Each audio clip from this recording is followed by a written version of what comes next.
జూబ్లీహిల్స్ ఉప ఎన్నికల నేపథ్యంలో షేక్పేట్ డివిజన్లో రేపు కేటీఆర్ రోడ్ షో సందర్భంగా రోడ్ షో రూట్ మీటింగ్ స్థలాన్ని మాజీ మంత్రి బాల్కొండ ఎమ్మెల్యే వేముల ప్రశాంత్ రెడ్డి, దాసోజు శ్రావణ్, జీవన్ రెడ్డి, జాజల సురేందర్, కార్తిక్ రెడ్డి తదితరులతో కలిసి పరిశీలించారు.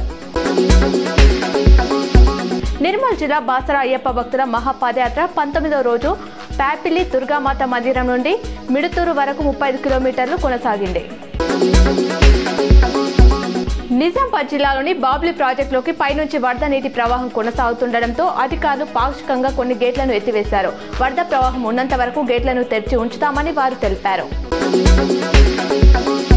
అయోధ్యలో రామ మందిరం కోసం 2022 నుంచి ఇప్పటి వరకు రూపాయలు 3,000 కోట్లకు పైగా విరాళాలు అందాయి. ఇందులో దాదాపు రూపాయలు 1,500 కోట్లను నిర్మాణం కోసం ఖర్చు చేసినట్లు రామ మందిర నిర్మాణ కమిటీ చైర్మన్ నృపేంద్ర మిశ్రా వెల్లడించారు. నవంబర్ 20న ఆలయంలో జరిగే జెండా ఆవిష్కరణ వేడుకకు ప్రధాని మోదీ ముఖ్య అతిథిగా హాజరవుతారని తెలిపారు. నిన్న పెరిగిన బంగారం ధరలు ఇవాళ భారీగా తగ్గి కొనుగోలుదారులకు కాస్త ఉపశమనాన్నిచ్చాయి. హైదరాబాద్ బులియన్ మార్కెట్లో 24 క్యారెట్ల 10 గ్రాముల బంగారం ధర రూపాయలు 1,910 తగ్గి రూపాయలు 1,20,490కి చేరింది.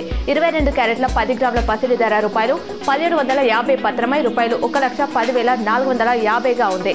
అటు కేజీ వెండిపై రూపాయలు 1,000 తగ్గి రూపాయలు 1,65,000గా ఉంది.